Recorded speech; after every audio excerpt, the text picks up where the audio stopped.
A very good morning to everyone.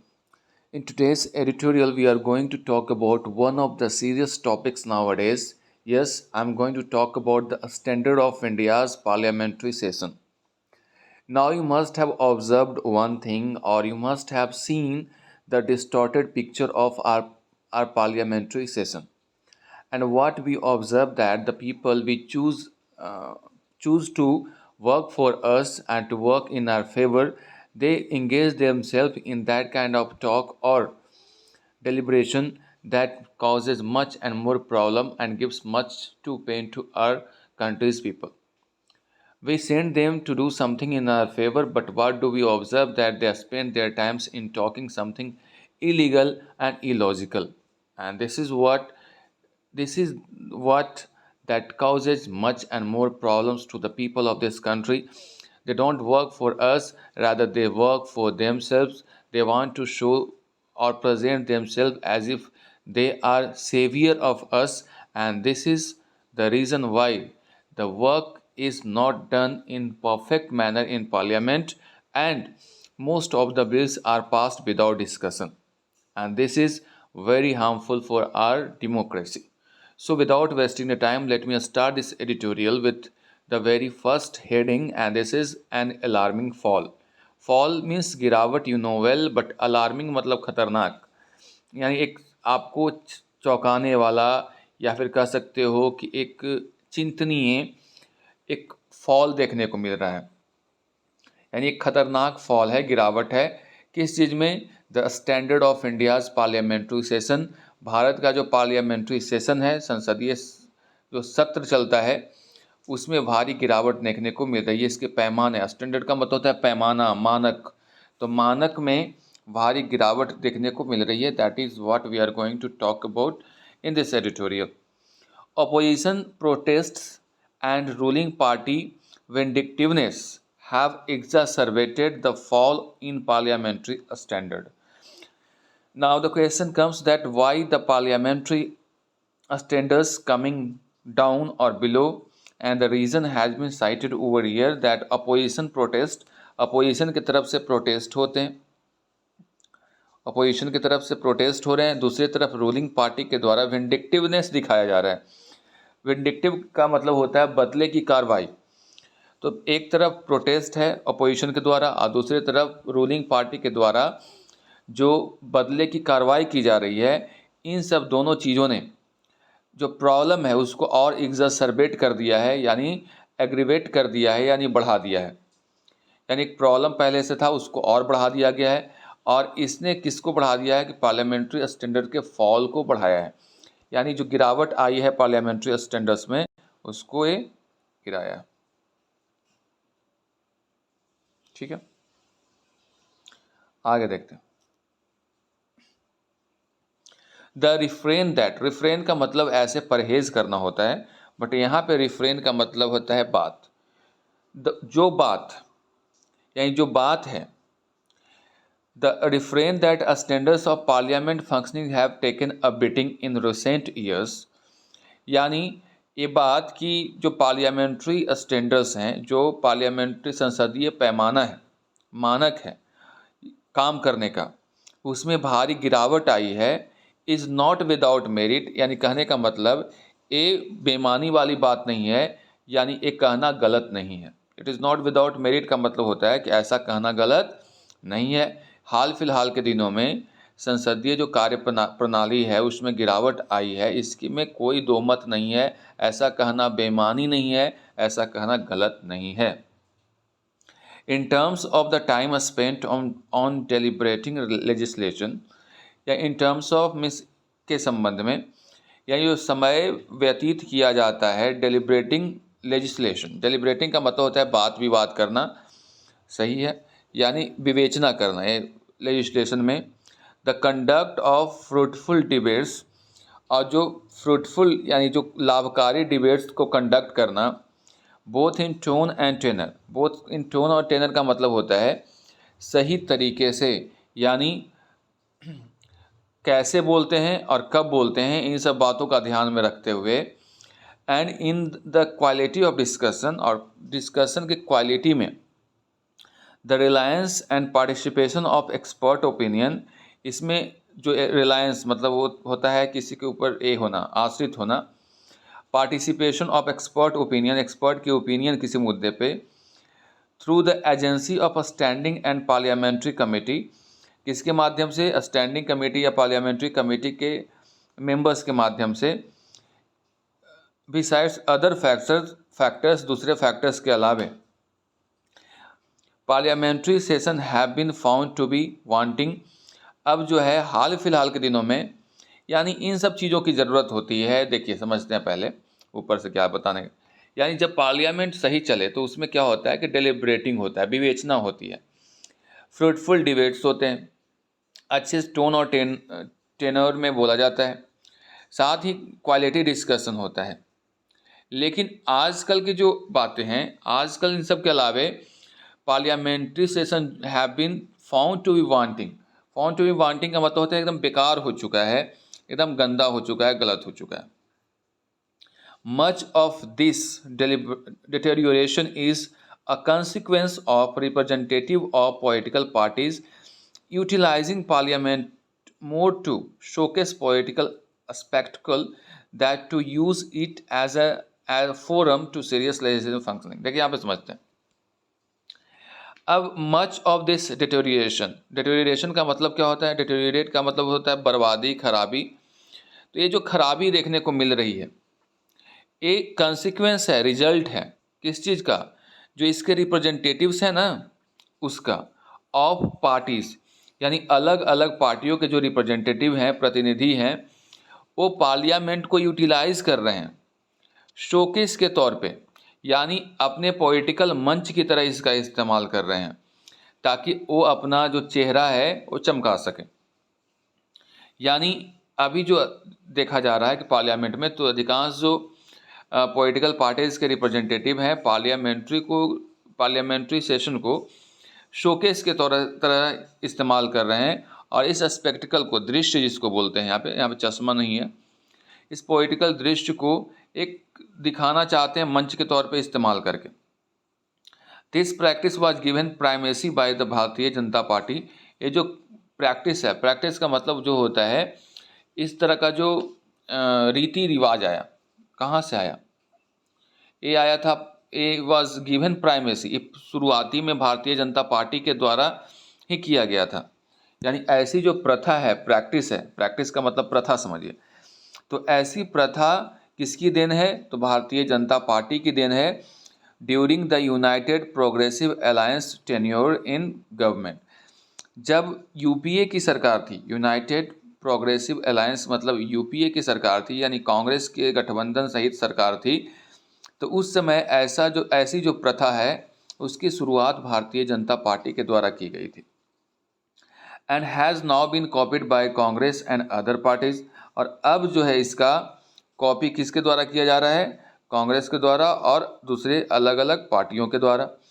यानी जो शोर शराबा, हल्ला हंगामा करने की जो पद्धति है, ये जो प्रथा है, इसकी शुरुआत भारतीय जनता पार्टी के द्वारा ही की गई थी जब ये विपक्ष में थी।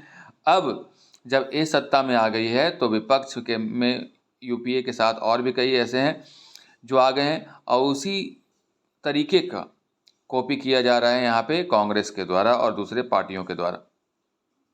Who are utilising the houses more and more as arenas of protest, और अब जो विपक्षी पार्टियां हैं ज़्यादा से ज़्यादा इस जगह को, पार्लियामेंट को यूटिलाइज कर रहे हैं किस रूप में? एक प्रोटेस्ट करने का क्षेत्र बना लिए हैं इस यहाँ पे, यानी खाली हो हंगामा, हल्ला शोर करने की एक जगह मान ली है। Disruption has become the norm, disruption का मतलब होता है कि आप किसी चीज़ को अव्यवस्थित करते हैं, तो जो डिस्टर्बेंस है वो आजकल एक नियम बन गया है। With the opposition seeking to use debates as a ploy to gain publicity, यहाँ पे अपोजिशन कोशिश कर रही है कि जो डिबेट के माध्यम से, एक प्लॉय का मतलब होता है एक तरीका, टू गेन पब्लिसिटी यानी पब्लिसिटी पाने का एक प्लॉय है। प्लॉय का मतलब चाल कह सकते हो, यानी पब्लिसिटी पाने का एक चाल है। जब आप संसद भवन में देखते हैं या पार्लियामेंट जिसको बोल रहे हैं, वहाँ पे जब कार्रवाई होती है तो पूरा देश देखता है, लाइव प्रसारण होता है उसका, और ऐसे में कोई भी व्यक्ति अगर कोई मुद्दा उठाता है तो पूरा देश देखता है और अपना चेहरा चमकाने का बहुत अच्छा जगह होता है। तो ऐसे में एक चाल की तरह इसका इस्तेमाल किया जा रहा है पब्लिसिटी पाने का, जो विपक्ष में भी हैं। Just as the BJP did earlier, जैसा कि बीजेपी पहले करती थी, but nonetheless even more damaging to legislative business. लेकिन फिर इसके बावजूद भी ये जो है लेजिस्लेटिव बिजनेस यानी जो कि संसदीय कार्य है उसको काफ़ी ही डैमेज कर रहा है, प्रभावित कर रहा है। With the ruling party choosing to pass bill without adequate discussion, और जब ऐसा हो रहा है तो जो रूलिंग पार्टी है बिना कोई प्रॉपर डिस्कशन के बिल पास कर दे रही है, क्योंकि हंगामा के बीच में तो बिल पास होगा नहीं, डिस्कशन हो नहीं पाएगा, तो बिना कोई पर्याप्त डिस्कशन किए हुए रूलिंग पार्टी का ये बिल पास कर दे रही है। अदर अनसिमली, अनसिमली का मतलब होता है गंदा, scenes in parliament last week, यानी इसके अलावे एक बहुत ही घटिया और गंदा सीन देखने को मिला पार्लियामेंट में लास्ट वीक, पिछले वीक। द फ्यूरोरे इसको पढ़ते हैं। द फ्यूरोरे का मतलब होता है हंगामा। Over a stray usages of terms by Congress leader Adhir Ranjan Chowdhury, he has apologised. एक बहुत ही स्ट्रे मतलब होता है गैर जिम्मेदाराना, मतलब एक खराब शब्द का इस्तेमाल कर दिया गया था गलती से कांग्रेस के लीडर अधीर रंजन चौधरी के द्वारा। हालांकि उसके लिए उन्होंने माफ़ी भी मांग ली है। उसके बाद हकलाते हुए थोड़ी सी सोनिया गांधी के द्वारा भी कुछ हो गया है, बोला गया, जिसकी वजह से पूरा का पूरा जो है दर्शाता है कि ये अभी ड्रामेटिक फॉल इन स्टैंडर्ड्स में भारी, यानी जो मानक है उसमें भारी कमी आई है। यानी जो शब्दों का इस्तेमाल हो रहा है, जिस तरीके से शब्दों का इस्तेमाल हो रहा है संसद भवन में, ये सब दर्शाता है, दिखलाता है कि किस तरह से स्टैंडर्ड मतलब मानक में गिरावट आई है। The officers in charge of maintaining decorum, वैसे ऑफिसर जो चार्ज में हैं, जिनको चार्ज दिया गया है कि डेकोरम को मेंटेन करके रखिए। And order meanwhile have chosen to put punitive actions, तो उन्होंने क्या किया है, एक दंडात्मक कार्रवाई की है। प्यूनेटिव एक्शन का मतलब होता है दंडात्मक, तो दंडात्मक कार्रवाई करते हुए सस्पेंड कर दिया है 27 MPs को। Many for the entire monsoon session, कई को तो पूरे मानसून सेशन के लिए कर दिया है। Just for displaying play cards, वो तख्तियों को दिखा रहे थे, यानी लिखा हुआ नहीं रहता है बोर्ड पे, वो दिखा रहे थे, जिसकी वजह से उनको बर्खास्त कर दिया गया है। Giving an impression that they would brook no protest, ये इम्प्रेशन देने की कोशिश की जा रही थी कि वे लोग किसी प्रकार के प्रोटेस्ट को बर्दाश्त नहीं करेंगे। ब्रुक का मतलब नोट कर लीजिएगा, होता है बर्दाश्त करना, फ्रॉम द अपोजिशन, यानी अपोजिशन के किसी प्रकार के जो प्रोटेस्ट है उसको बर्दाश्त नहीं किया जाता है, किया जाएगा। And in term furthering it's hostility towards the ruling party, और इस तरह से जो रूलिंग पार्टी की तरफ जो उनकी हॉस्टिलिटी है उसको और बढ़ाते जा रहे हैं। This has been exacerbated by the ruling party's stance on opposition request for a debate on key issues such as price rise. ये जो प्रॉब्लम है वो एग्जासरबेट कर दिया गया है रूलिंग पार्टी के द्वारा ही, क्योंकि अपोजिशन पार्टी रिक्वेस्ट कर रहे थे कि डिबेट होना चाहिए प्राइस राइज के इशू पे।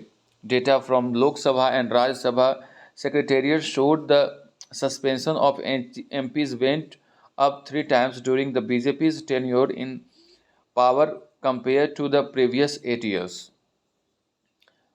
यानी जो डेटा है वो बतलाता है कि बीजेपी के राज में 3 बार ऐसी घटना घटी है जहाँ पे MPs को सस्पेंड किया गया, 8 सालों के अंदर की बात है। Clearly an attempt must be made by parliamentarians to tamp down on this hostility with the onus ongoing on being more on the ruling party and its representative। कह रहा है कि ये बात दर्शाता है, क्लियर है कि एक कोशिश होनी चाहिए पार्लियामेंटेरियन की तरफ से कि जो भी दुश्मनी है उसको कम करने का, टैप डाउन करने का। और ये रिस्पॉन्सिबिलिटी किसके कंधे पे है, ये रिस्पॉन्सिबिलिटी रूलिंग पार्टी के कंधे पे है कि वो अपने रिप्रेजेंटेटिव्स के माध्यम से या फिर किसी भी तरीके से इस मामले को थोड़ा सा शांत करें। A revocation of the suspension and dialogue will go a long way। अगर जो सस्पेंशन हुआ है उसको रिवोकेट कर लें यानी वापस ले लें तो ये और अच्छी पहल होगी। रिलेशनशिप को मेंड करने में, सुधारने में, मेंड का मतलब होता है सुधारना। As the farmers protest that raged on for more than a year showed the lack of adequate parliamentary process in deliberating legislation of consequence can result in social conflict।